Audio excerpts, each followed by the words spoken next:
I'm back.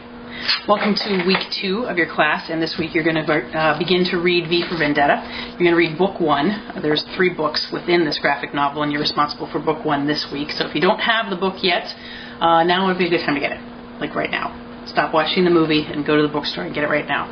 I wanted to talk to you a little bit about this book, though, so you have a little backup information, historical information about where the idea of it came from and what the setting is, so that you'll be kind of in a better place when you start it. So, to start with, Alan Moore started writing this comic book, graphic novel, in 1988, and the film version is in 2005.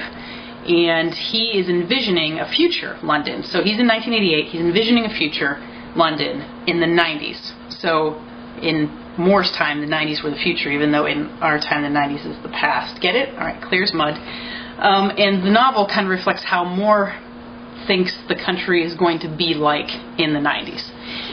He envisions there has been a nuclear war, so it's post-nuclear war, that Great Britain has fallen into a fascist government, which if you don't know what that means, you're going to find out in week 3, so don't worry. But I can kind of summarize it as the government is watching everything you do. They're listening, they're watching, and they're investigating. And so in the novel, you're going to hear them talking about the eyes, ears, and nose of the government. The eyes are what the department that's watching you, the ears are listening, doing some wiretapping, and the nose is the investigative unit of the government. So that's what they're talking about when they say eyes, ears, and nose of the government. It's interesting, too, that Moore kind of turned out to be a bit of a fortune teller, because Great Britain, although you'd never believe it, has 1.5 more closed-circuit televisions than Communist China has right now. Currently, Great Britain has 4.2 million closed-circuit televisions watching public spaces. That's 1 for every 14 people in the country. It's an amazing number. And they are the highest watched public in the world. And so Moore kind of foresaw this coming, which is an interesting fact. Graphic novels, I wanted to talk to you a little bit about how you read them, what's the best way to read them. I think you might just think you read the words, and thank God, because there are not many, and you're going to be done very quickly. But in a graphic novel, the colors that are used, the graphics that are used, the pictures that are used tell half the story. So if you don't pay attention to those things, you're going to miss half the story and you're going to be lost. A lot of the times, the action that's happening in the frame is really integral to the story at hand. So you really have to pay attention to each frame in and of itself and what's happening, so that you get the whole picture of the story. So don't just read through the text. You got to really pay attention to the story and the drawings and the graphics that go into it. Also, while you're reading this, make sure you think about the theme of the class, the power of fear. It's pretty much running rampant through this novel, so it's not hard to miss.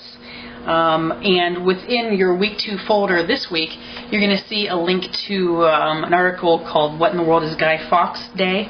This will help you understand the character of V's costume, why he's wearing this mask, and the significance behind the costume to people in Great Britain, because people in America are not going to know why he's wearing this outfit. So it's important that you read that link and understand the significance of the holiday and the day that this novel starts out on. So do that, and then read book 1 and follow your instructions and assignments in the folder.